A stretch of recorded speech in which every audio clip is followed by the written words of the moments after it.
get ready for some real talk because Rosie O'Donnell is sounding the alarm, woo, woo, woo, loud and clear as we gear up for the elections. In a recent chat with Chris Cuomo on NewsNation, this actress, activist, and all-around icon didn't hold back, pulling no punches when it comes to the stakes of another Trump run. She said, quote, democracy is on trial, end quote. Rosie's been on the front lines of this battle since day one, and she's not mincing words about the danger ahead. With Trump back in the spotlight, O'Donnell's warning sirens are blaring louder than ever. Watch this. You know, it's very interesting. I expect nothing but the lowest bar for Donald Trump. And, you know, every single day he just grants my perception of him as correct by his actions, by his words, by his horrible Truth Social that is failing. And, you know, he is the kind of person that is a grifter. And he is an evangelical preacher to people who believed that Celebrity Apprentice was true. And Celebrity Apprentice was not true. And Mark Burnett has tapes of him calling people every racist word in the world, telling women to get down on their knees. Mark Burnett owns the cache of all of Trump's sickness, and he refuses to release it. And I think that's a sin, because what's happening now is democracy is on trial.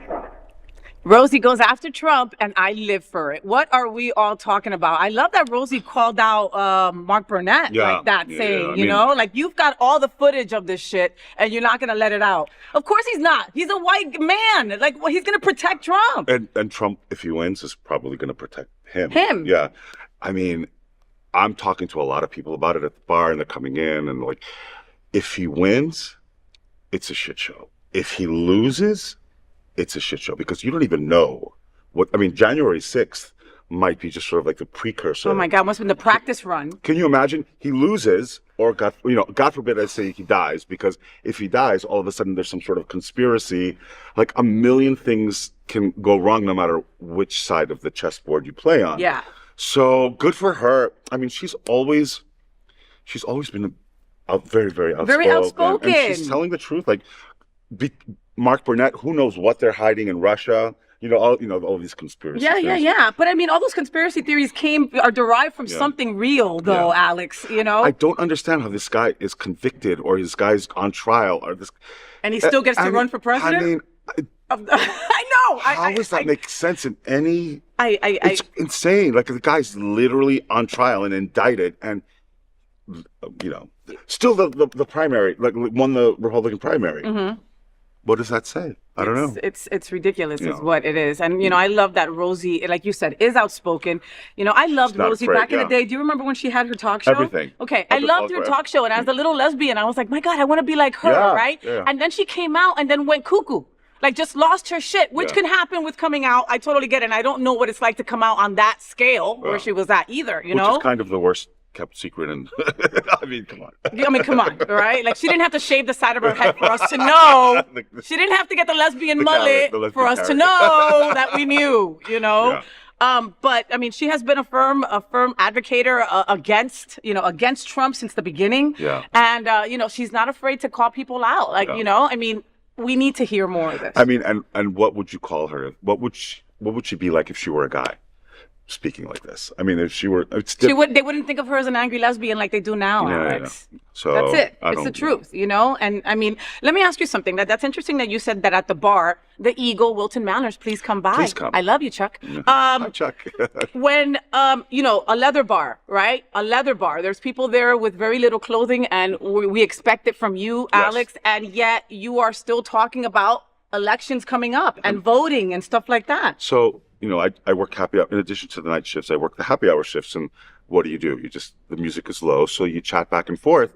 And, the Trump supporters don't say that they're Trump supporters, and the non-Trump supporters will talk about it all day that they don't support Trump. But it's like, if he loses, Wilton Manors needs to the security for all of our events are already amped up. Yeah. But what's going to happen when he loses and all of a sudden you're like half naked in a bar? Yeah. Being whatever you want to be, and some idiot comes in. What are you going to, like, we have like everything in place for something like that. But my God, how crazy. It's not crazy to think that's going to happen. It's going to happen. No, you know what I mean? Listen, a lot of us in our community still have PTSD from when the guys in their pickup trucks with the Trump and American flags came through Wilton Drive. Wow. Okay, screaming obscenities to our brothers. It's like, okay, those are just precursors to what could happen. The wonderful thing is that our community, you know, we don't take it. We don't take no shit. No, we won't. And a lot of us are armed. You just don't know. Oh my God, I literally was at a friend's house and I didn't know he was armed, and he brought it up. I was like, whoa, like the least assuming he is ready to go. Well, and he's got that right to be. Yeah, okay? And just like you. Just like you. And the difference between the LGBTQ plus community and others when it comes to guns, we don't tell everybody. We don't boast about that. We're more talking about what show we're going to this weekend or what we're about to buy, but we're not there like, look at our guns, blah, blah, blah. You know, it's just very on the low, and we're ready. It would only be if necessary, you know? And it's scary that we're even having this conversation about having a freaking gun, I've never held a gun in my life. No? Not even once. I have, and I didn't like it. Right? I didn't like how it made me feel. I didn't like, some people love the warmth and the hot of it and all that. Like, the fact that this thing could kill somebody and is killing people while I'm talking and I'm holding this, I could not with that responsibility. And we're not talking about Rosie, are we? No, we never are. Rosie probably has a gun. Who's to say she doesn't? I mean, but again, she's got the right? Yeah. All right.